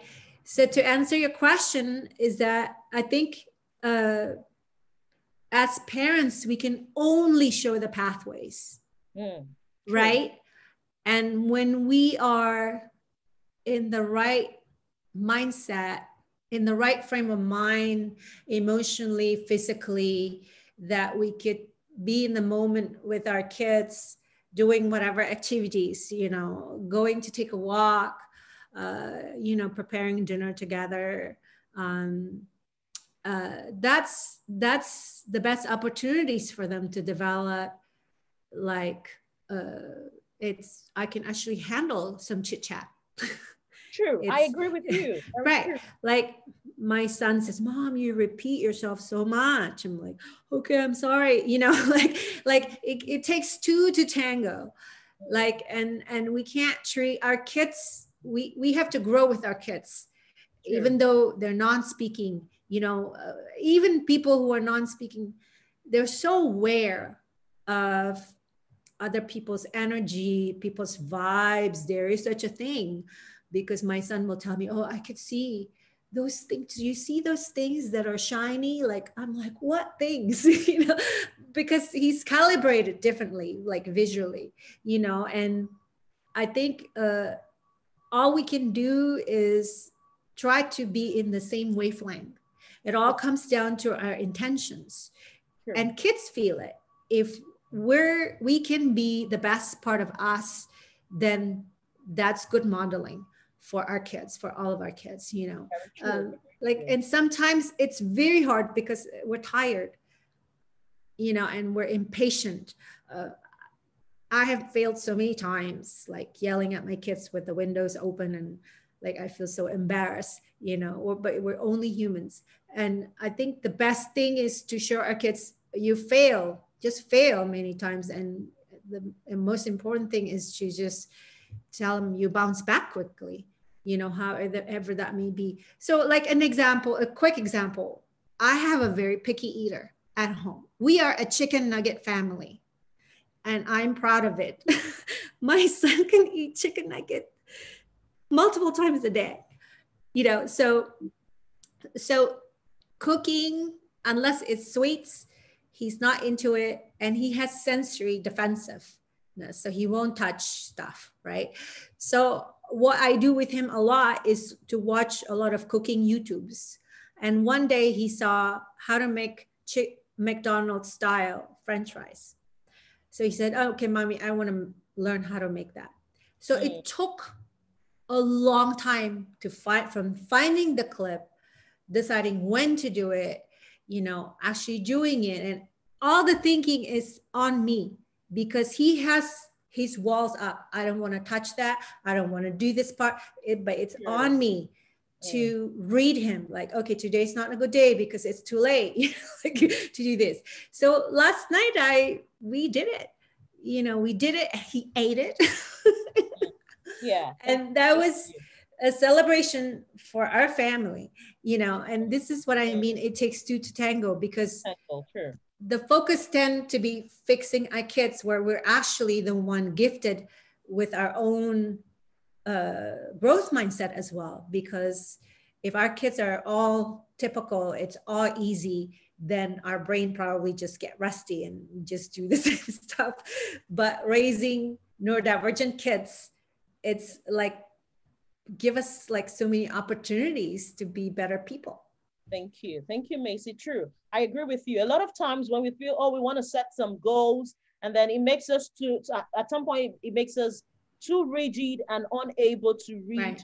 Right. Unable to read this individual's emotions, our children's emotions, their feelings, their readiness. You know, are they actually ready for what you feel is time for them to learn? So yes, at most of the time, letting these things happen, you know, naturally through enabling opportunities. For example, you imagine your son has been in the kitchen with you a while. He's been seeing you do all of these things. He got to a point where he got interested in making the French fries the McDonald's way. And then he himself voiced out his interest. That's because he's in an environment that has enabled him, you know, to come to that position. So yes, we as parents, teaching skills or setting vocational goals is not something we just wake up one morning and we say we want to do. It's something that we have kept in our mind all the while, just waiting for the right time to let that thing, you know,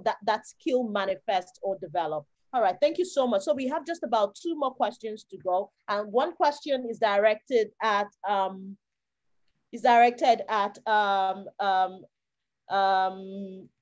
Regina. Regina, I saw her a couple of minutes ago. Regina, are you here?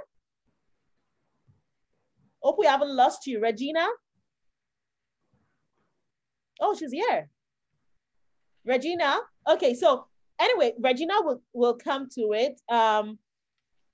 So another question, basically, this question now is for, this question. Hello, Dami, I'm here, but I was, so you get on, I'll get to you. Because I'm here, but I came in, sorry. No problem, Regina, thank you. So we were just gonna ask you, how do you reach out to parents? How do you, I remember, you know, one of our conversations, you talked about getting parents to see the importance of getting individuals with disabilities, you know, getting them to see that there is life beyond that disability, you know, getting parents to see that there is more to life than just a diagnosis and maybe a physical presentation. There is more to life. How do you do that from, you know, as a director of SNAP for Ghana? I know you do something like that with your individuals in Ghana. From in your perspective, you know, as a Ghanaian, how do you do that? Yeah, thank you very much. Well, we do lots of things, but from my perspective, one thing that has really helped in my experience is encouraging parent self-help groups.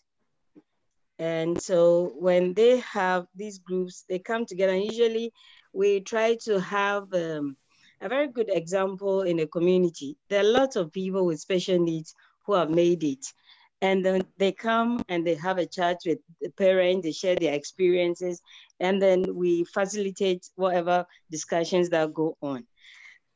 In my experience, this has been helping them a lot. So just like Maisie said, you learn from autistic individuals. You know, you don't just wait to hear professionals. Only professionals keep telling you this, telling you that. You learn from these individuals who are growing, who are now what you want your child to be, or who have gotten to a level you see your child getting to. You learn from them. Very true. Very true. Thank you so much. So our final question will be coming from Ms. Dami. And then we will be talking about KTC KYC, giving you, you know, just a brief download, and then we'll be calling the conference. We'll be calling it to an end. All right, Ms. Dami. Okay, thank you very much. Yeah, we've all been talking about empowering these individuals. But one question I want to find out is, Tola, are you still here? Tola, yes. And then I think Gwentu has a child with that is on the spectrum as well. I just want to find out, at what point were you able to separate your emotions? You know, like every mother, when you give birth to a child, you expect your child to turn out right. And all of a sudden you realize that, oh, okay, this is what you are confronted with. At what point were you able to separate your emotions or the way you felt about that child and the disability? And when you decide that, okay, this is what God has given me, let me just make the best out of this individual. Okay, so I believe the question is for me, right? Yes, please. Okay. Yes, please. So for me, let me talk about my own experience from my own perspective, because I had been exposed to a child with Down syndrome in the US 7 years before I had my daughter. So I quite understood where, you know, the child, was coming from then, and how, I mean, this is a child that I see every year and I lived with for a short period. So when I had my daughter, I knew that I needed to do everything, you know, in our favor and all for her. So it wasn't about me being emotional or me feeling sorry for her or something like that.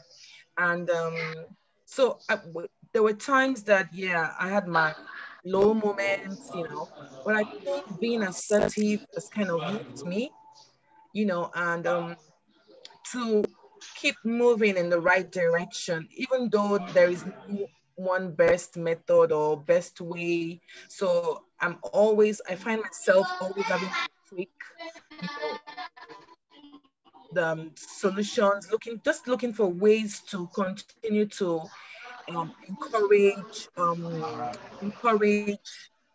the behavior I want to see. Let me use for behavior. Then it also made me realize that I needed to continue to strategize as a parent.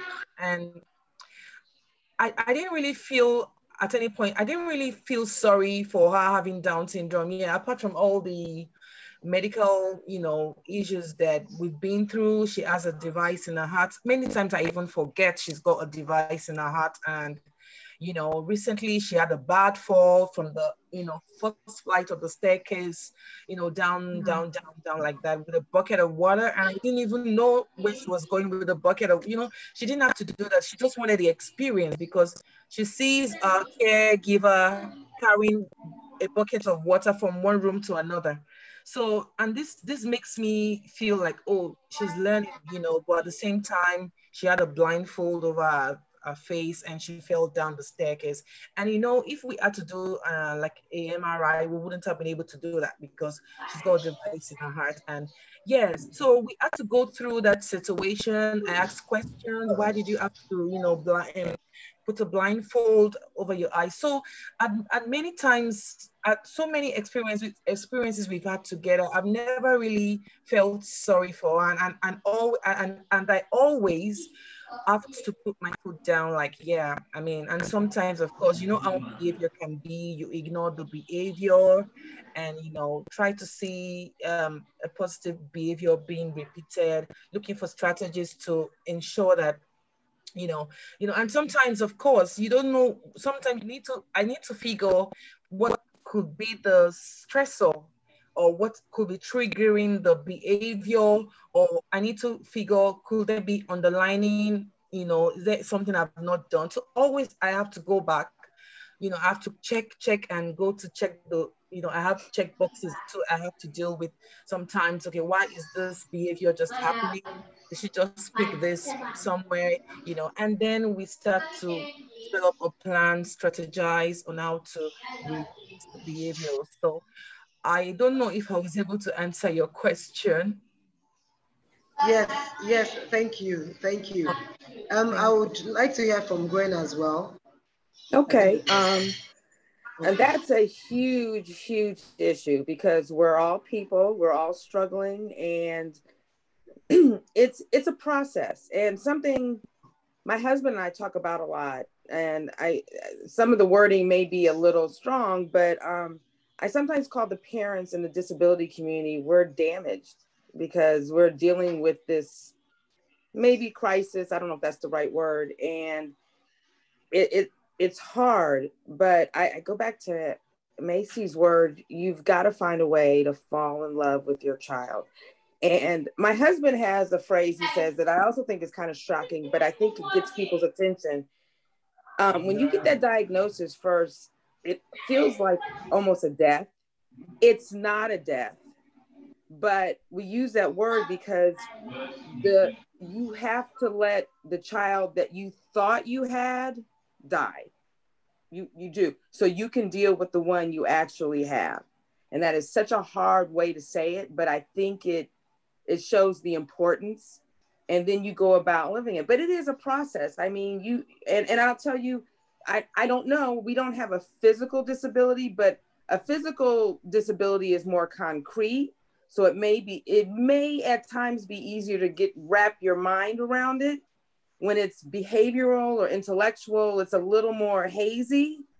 And you got to find a way to unconditionally love that child. And I mean, I went through that. I remember when Zane was very young, having a moment, and my husband and I talking about it, him even telling me, we can't operate like we feel sorry for him. The world's not going to feel sorry.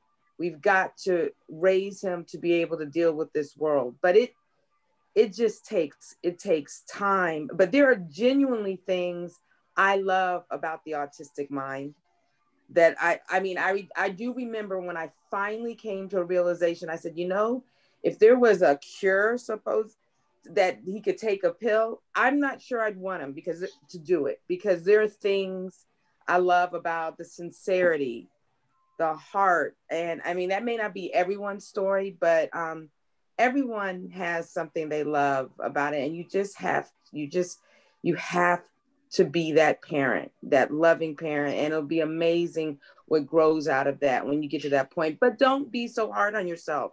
Some days are hard. And you know what? You just, get back up the next day and commit to it again. And like, I don't want to beat this into the ground, but part of our message is all parents have struggles. All parents have issues. And in some ways, we're no different. So just be gentle with yourself, love yourself, and love that child. I had one other thing that was really instrumental for me. I believe when Zane was around 14, he was hitting puberty. He was becoming a little more aware of his differences, and he absolutely hated himself. I mean, I was worried he was going to hurt himself, and he was so angry. And at the same time, it was during that period, he discovered the guitar. And I wonder if he hadn't had that angst, if he would have focused so much. I don't know. But I had a friend who was a counselor who told me when he was 14, she just asked me, does he know he's autistic? Which kind of blew my mind at the time, because that's all I felt like my husband and I talked about. But I had never had that conversation directly with him. And I realized that because when I went home, well, I left this out. She asked me if he was autistic, and she said, does he know? And she said, well, why not? That's how God made him. That's who he is. So why doesn't he know? And that really, it convicted me. And I realized how fearful I was to have that conversation with him. And I finally did it. And it was over weeks, if not months. And right after that, for weeks, anytime he met somebody, he would ask them, are you autistic? Because I'm autistic. And that was his way of processing. But now he's 25. It's no big deal.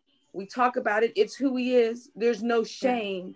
And I'm so grateful that someone gave me the wake-up call to deal with it like that. Because I know a lot of people where it's filled with shame. And how does a child or an adult or anyone operate in their fullness if they're ashamed of who they are? Yeah, true. Yeah. So that's can I just add one sentence to that? Yes, Maisie, yes. For all the parents here, do not lose your sense of self, and find something that you can be passionate about outside of autism, whether it's cooking, gardening, build your own community that you belong to that doesn't have anything to do with autism, because that feeds our soul as a person. So you don't want a diagnosis to make your world smaller. It's not it's not fair for your partner, your neurotypical child, so don't lose your sense of self. Sure. Thank you so much, Maisie. Thank you. Thank you. Thank you so much. Thank you. All right. Thank you, Ms. Dami. Thank you for co-moderating with me today. Welcome. Thank you so much. All right. So this is the Vocational Outreach, Special Needs Vocational Outreach Summit, a seminar, virtual seminar 2020. And it's been such an insightful experience talking with parents, talking with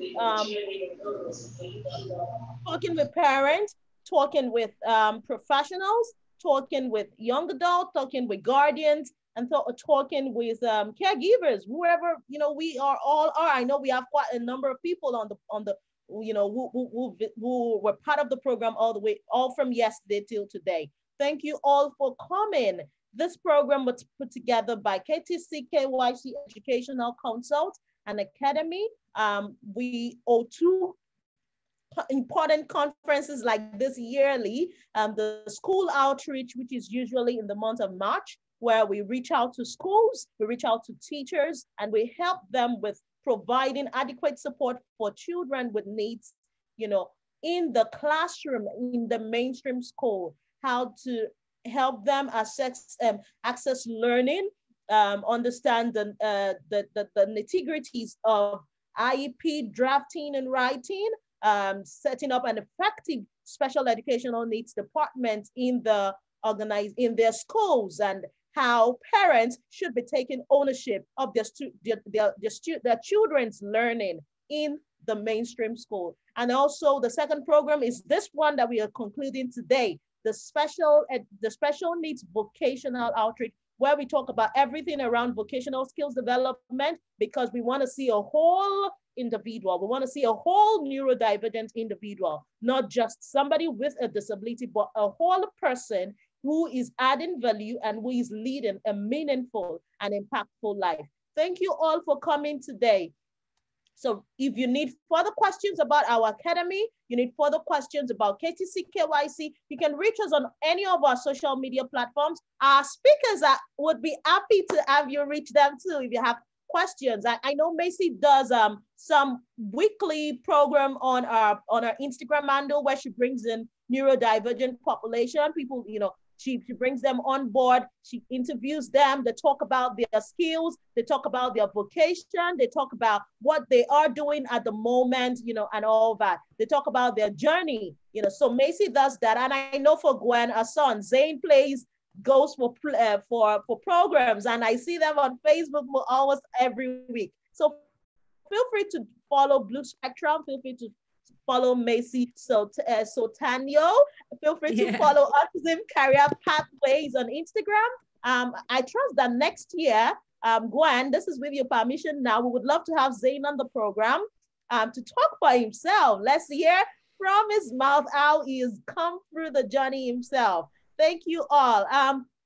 Also, if you have questions as a parent with a child with Down syndrome, you can always reach out to Tola Makinde on Instagram and Facebook, on any other platforms. If you want to reach us on advice on how to take that leap in vocational skills development for your young adults, your teenagers, reach us at any of our platforms. I am Damlola Banwa Yalaja. All my handles have my name, the KTC KYC Educational Consult page and the KTC KYC Educational Consult and Academy group. All that, the KTC KYC _ Academy on Instagram. You can always reach us for further questions, clarifications. We will be willing to help you. That's why we are here. You know, this is my career. This is my what I'm passionate about. This is what I am doing as a means of giving back to my society, adding value as a professional. Yeah. So feel free to reach us. Any of us, we will be willing to walk the walk with you. We know it's a big task, and we know it's a challenging one, having a neurodivergent child or person. However, that's why you have professionals who are working and doing their best to ensure that adequate information and support is out there. Thank you all for coming today. A big thank you to all our speakers. Thank you, Gwendolyn Asher. I called you up. Did I call you? No, I sent you a text. I said, oh yeah, it's the part of the year again. And then you jumped on it. Yes, thank you, Gwendolyn. Thank you, Maisie. The first time I discussed with Maisie was so excited about it. I said, oh yes, Dami, don't worry, I'm on already. And then thank you so much for believing in us. We hope to have more of this collaboration. We hope to do much more in the future. And I've told you, if you need me, just tell me that. That's New York fashion thing you're talking about. We're on it together. Don't worry. Okay. All right. All right. So bye, guys. Thank you so much for having me. Team. Thank you. Bye-bye. Yeah. Thank you so much. Yes. Thank you to the entire KTC KYC team. Thank you to Regina. Thank you all. Thank you, Tola Makinde. Thank you all. God bless you all. Have a wonderful evening. See you next year.